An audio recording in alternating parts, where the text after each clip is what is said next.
এই প্রবল গরমেও পেটের টানে রাস্তায় বেরোতেই হচ্ছে আমাদের। কিন্তু জানলে চমকে যাবেন, প্রতি বছর প্রায় 50 লক্ষ মানুষ প্রাণ হারান হিট স্ট্রোকে।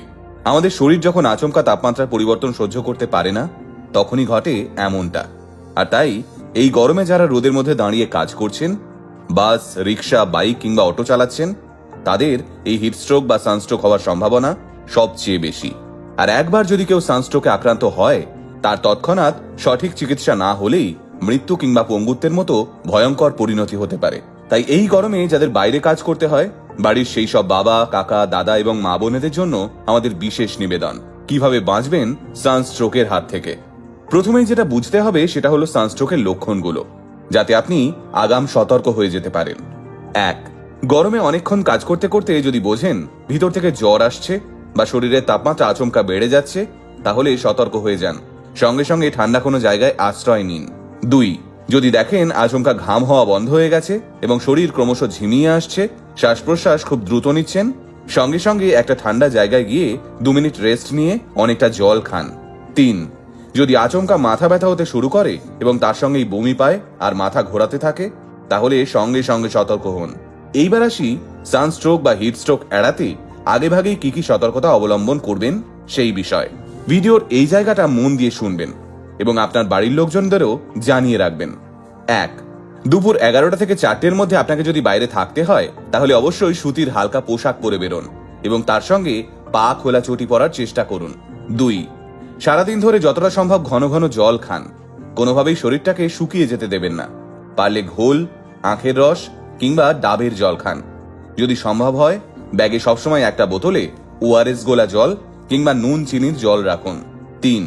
চড়া রোদ থেকে সরাসরি কনকনে এসির মধ্যে কিংবা কনকনে এসি থেকে সরাসরি চড়া রোদের মধ্যে যাবেন না। এতে শরীর তাপমাত্রা নিয়ন্ত্রণ করার সময় পায় না। তাই মাঝের 2 মিনিট একটু সময় দিন শরীরকে থিতু হতে। 4. চড়া রোদের মধ্যে দাঁড়িয়ে কোনোভাবেই ঠান্ডা পানীয় বা সফট ড্রিঙ্কস খাবেন না। একটু জিরোন, তারপর খান। 5. মদ্যপান করে কিংবা বিয়ার খেয়ে গরমের মধ্যে রাস্তায় না বেরোনোই ভালো। অনেকেই আবার প্রচুর পরিমাণে চা কফি খান। গরমের দিনে রাস্তায় বেরোতে হলে এসব একটু এড়িয়ে যান। 6. আপনি যদি জিম করেন, তাহলে শরীর চর্চা করেই সঙ্গে সঙ্গে রোদে বেরিয়ে পড়বেন না। এতে সানস্ট্রোকের সম্ভাবনা প্রবল বেড়ে যায়। 7. সবসময় সঙ্গে ছাতা, রোদ চশমা আর রুমাল রাখুন। যদি বাইক বা স্কুটি চালান, তাহলে অবশ্যই হাত এবং মুখ ঢাকা দিয়ে রাখুন, কারণ হেলমেটের মধ্যে আমাদের মাথা ঘেমে ঠান্ডা হয়ে যায় আর হাত মুখে রোদ লেগে তাপমাত্রা বেড়ে যায়, ফলে আচমকা সানস্ট্রোকের শিকার হতে পারেন। 8. গরম থেকে বাঁচতে 3-4 বার স্নান করুন, তাতে কোনো অসুবিধে নেই, কিন্তু রোদ থেকে এসেই মাথায় ঠান্ডা জল ঢালবেন না। এতে মাথায় স্ট্রোক হওয়ার সম্ভাবনা সাংঘাতিক বেড়ে যায়। এবার বলি, চোখের সামনে যদি কাউকে হিট স্ট্রোক বা সানস্ট্রোকে আক্রান্ত হতে দেখেন, তাকে কিভাবে বাঁচাবেন। 1. ভুলেও আক্রান্ত ব্যক্তিকে এসি ঘরে কিংবা কোনো ঠান্ডা জায়গায় ঢুকিয়ে দেবেন না। 2. সবচেয়ে ভালো হয় আক্রান্ত ব্যক্তিকে নর্মাল জলে স্নান করালে কিংবা ঘাড়ে, কানের পাশে, হাতের তলায় অথবা বগলে এবং কুঁচকিতে আইস প্যাক ঘষার ব্যবস্থা করুন। হাতের কাছে আইস প্যাক না থাকলে একটা কাপড় ভিজিয়ে শরীরের ওই জায়গাগুলোতে ঘষতে থাকুন।